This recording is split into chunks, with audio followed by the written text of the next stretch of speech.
Students, अब आज हम लोग पढ़ेंगे कंसिस्टेंसी। हम लोगों ने ऑलरेडी कंप्लीट कर लिया है। अब हम पढ़ेंगे एक्रूअल। एक्रूअल क्या होता है देखिएगा। एक्रूअल, इसको मैं आपको एक एग्जांपल के थ्रू आपको समझाऊंगा। एक प्रिंसिपल है हमारा एक्रूअल, ठीक है। अब इस एक्रूअल को आप अच्छे से समझना इंपॉर्टेंट है, समझ में आ जाएगा एक बार के अंदर ही, ठीक है ना। सपोज करिए कोई एक बिजनेस स्टार्ट करा, वो बिजनेस स्टार्ट करा मैंने 1 अप्रैल 2020 को, ठीक है ना। और हमें एक चीज और देखिएगा, ठीक है ना। हमारा जो फाइनेंशियल ईयर है, ठीक है ना, वो फाइनेंशियल ईयर स्टार्ट होता है हमारा 1 अप्रैल को। हम लोग ये सब जानते हैं, ठीक है ना। और वो खत्म होगा कब? 31 मार्च 2021 को, ठीक है ना। ये 2 साल, ये पूरा 1 साल हो गया हमारा, है ना। ये 1 साल के अंदर आपका फाइनेंशियल ईयर है, ठीक है ना। अब इसमें से मैंने सपोज करिए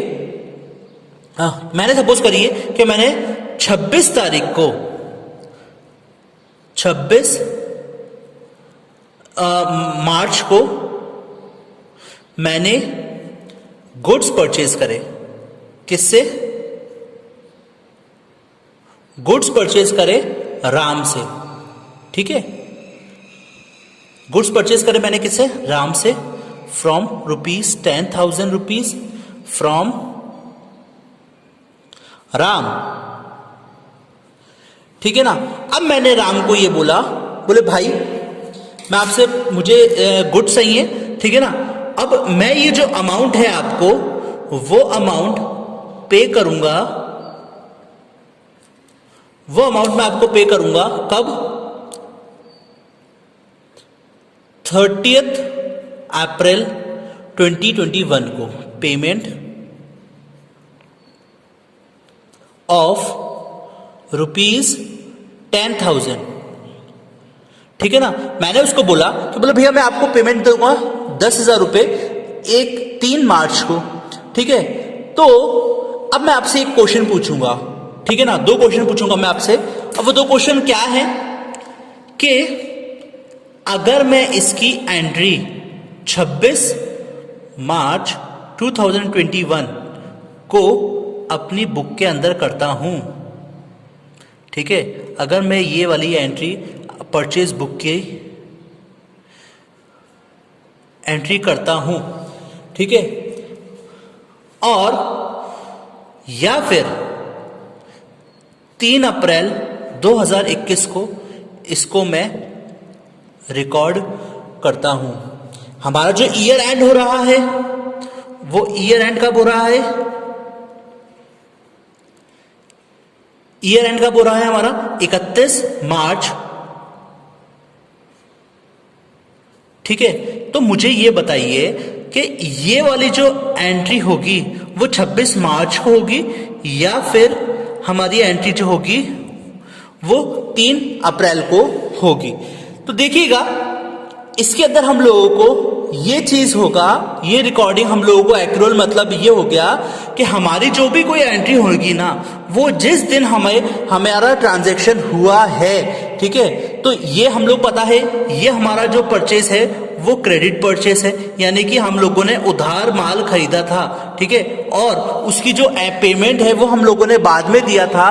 तो हम लोगों को ये चीज समझ में आती है इसके अंदर कि एक्रूअल मतलब होता है कि ट्रांजैक्शन को जब हम लोग करते हैं तो तभी इसकी एंट्री करनी पड़ती है, ठीक है। तो इसका मतलब क्या हो गया? जब भी हम लोगों ने ट्रांजैक्शन किया, ट्रांजैक्शन को जब भी हम लोग करते हैं, जब ही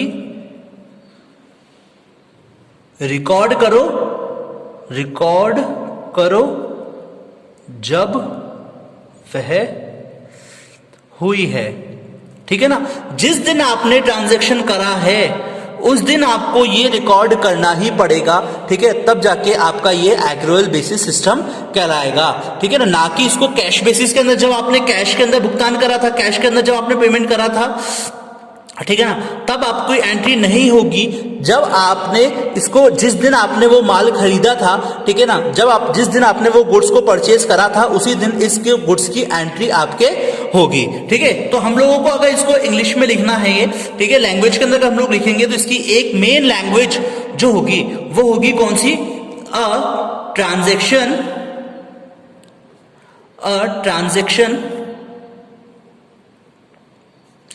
is recorded in books when it takes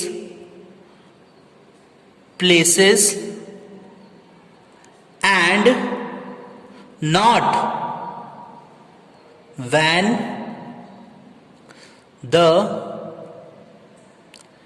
settlement takes places.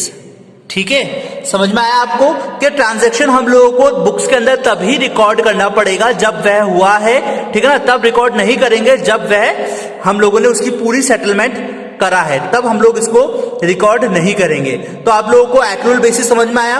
मैंने आपको पूरी तीनों चीज समझाई, एक्रूअल क्या होता है, कंसिस्टेंसी क्या होता है और गोइंग कंसर्न क्या होता है। ठीक है ना, ये तीनों के तीनों बहुत ज्यादा इंपॉर्टेंट है एग्जाम रिगार्डिंग। ठीक है, अब हम लोग पढ़ेंगे इसका नेक्स्ट टॉपिक।